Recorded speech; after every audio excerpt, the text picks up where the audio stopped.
Hi, gang. Happy election day after, right? Here's the Wednesday poll question. Which is a more prudent path for Democrats now?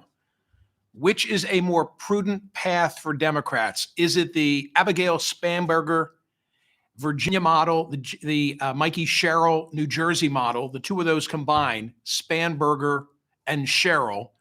Or is it Sherrill Mamdani and his victory in New York City? I almost went with the Wednesday poll question being one of, why did Democrats do so well last night, giving you choices between better candidates or antipathy toward President Trump? My view is that it's a combination of both of those factors.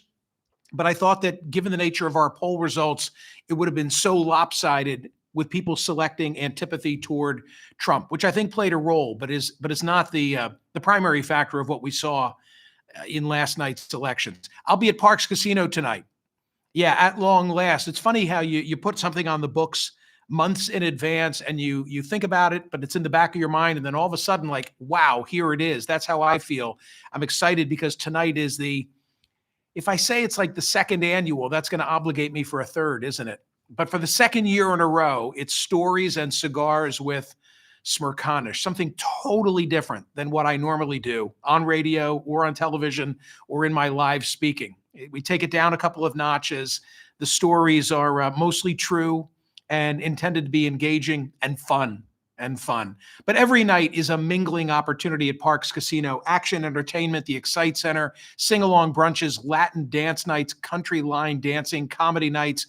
They've got it all going on. And they've got top entertainment coming at the Excite Center always. Straight No Chaser, comedian Ken Jeong, Get the Lead Out, the Led Zeppelin tribute, and on and on and on. Have some fun. Go do some mingling. PARX Casino. This is how you win. You've got to be 21. Gambling problem, call 1-800-GAMBLER. So relative to last night's election result, the poll question yesterday at Smerconish.com asked, love this one, if you resided in New York City, for whom would you be voting for mayor? Enormous vote, 35,337. And in our election, Mamdani wins. He wins with 48.78% of the vote, followed by Andrew Cuomo at 44.49. So a margin of roughly 4 percentage points. The actual margin was closer to 9. But I guess if I take some liberties and say, throw in the margin of error, we pretty much called where it was going. Today's poll question, which is a more prudent path now that we know the outcome for Democrats?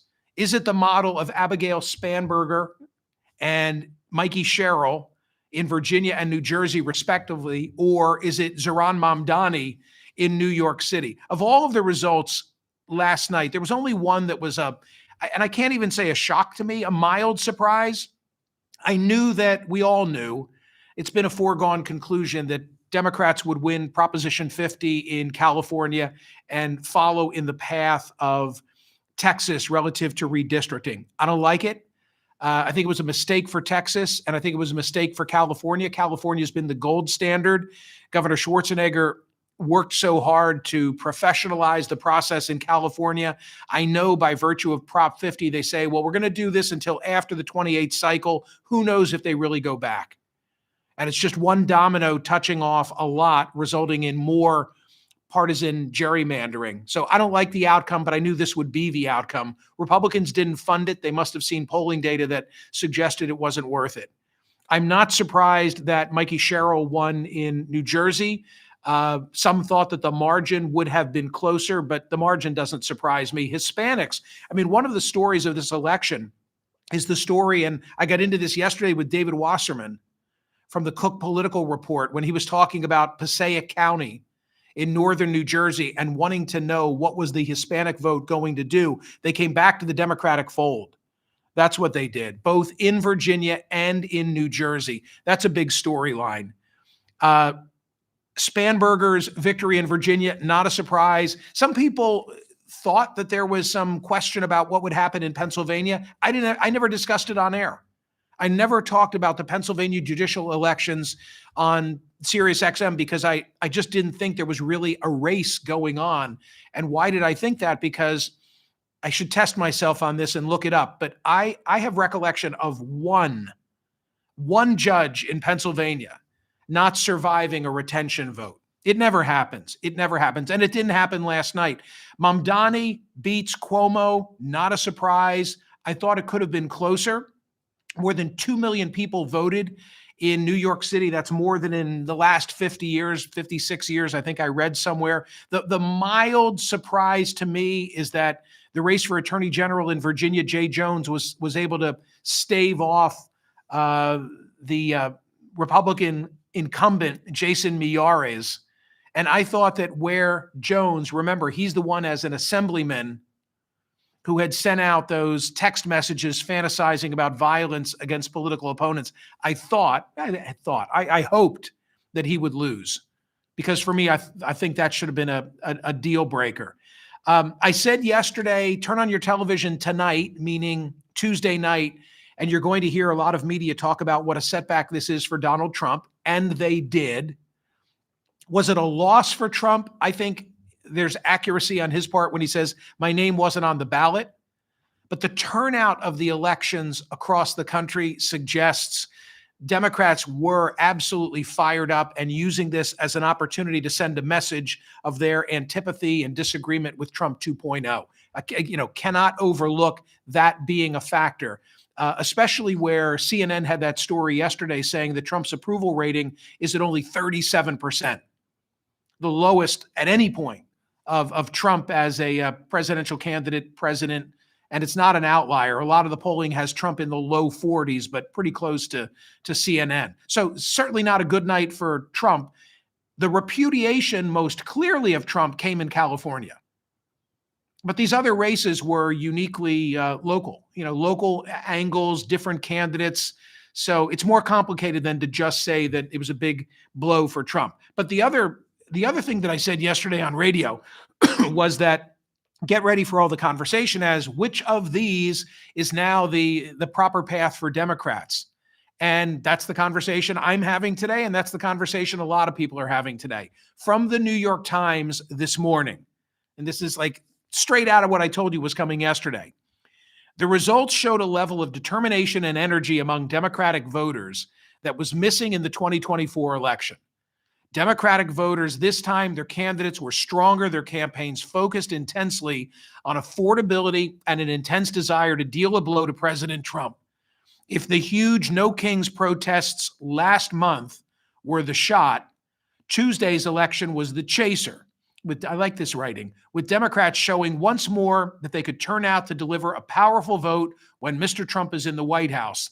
Key part now, listen to this.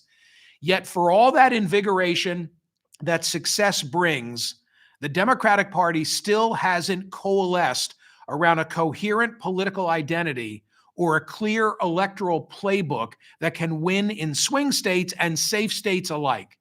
The results on Tuesday suggest that an intra-party battle may be looming for the Democrats as they get ready for difficult House and Senate midterm elections in 2026 and a wide-open presidential primary in 2027 and 2028. Right. That's the issue that I'm talking about. And my thought on this is you don't hear either party speak anymore of being the party of the Big Tent. When I cut my teeth in the 80s and into the 90s, each party would argue with the other and say, we're the party of the Big Tent. And then they gave up on that, beyond the new millennium. Maybe now Democrats are going to wear that on their sleeve. You can do it in the midterms because in the midterms, you can be lots of things to lots of people. But by 2028, it's got to come down on one side of the ledger or the other. They don't need to be Mamdani today. They don't need to be Spanberger and Sherrill today. They can be all of these things to all of these people through the midterm elections and thrive in the midterm elections. But by the time 2028 rolls around, now the choice is which sort of candidate are you going to field? And if you try and please everybody, it probably won't be a candidate who will be most effective running against J.D. Vance or Marco Rubio or Eric Trump, whomever it might be. So that's the issue for the day. The issue for the day is looking into the future long term. You now have three different victories that you can assess. Spanberger and Sherrill are being placed in the category of Democratic moderates. Their tone certainly was more one of moderation in comparison to Mamdani. But which path is the more prudent path for the Ds? You don't have to be a D to answer this question. Go to Smerconish.com and tell me what you think. Which is a more prudent path for Democrats, Spanberger and Sherrill or Mamdani? I'm going with the Spanberger-Sherrill path. While you're there, register, please, for the newsletter. If you're not already a newsletter subscriber, newsletter looks great today. Become a subscriber as well to the YouTube channel. We're about to pass a milestone on YouTube. Thank you to those who are subscribers on YouTube. And episode number 7 of the Mingle Project, ready? I'm announcing it now, with Professor Scott Galloway, is about to be released. Professor Scott Galloway has just written a fabulous new book. It's called Notes for Men. And there are so many mingling themes directed toward men. And I'm eager to do an interview on YouTube with Prof G, and we will be releasing that within 24 hours. So look for that if you're a YouTube subscriber. Thank you, gang. Have a great day. Go vote.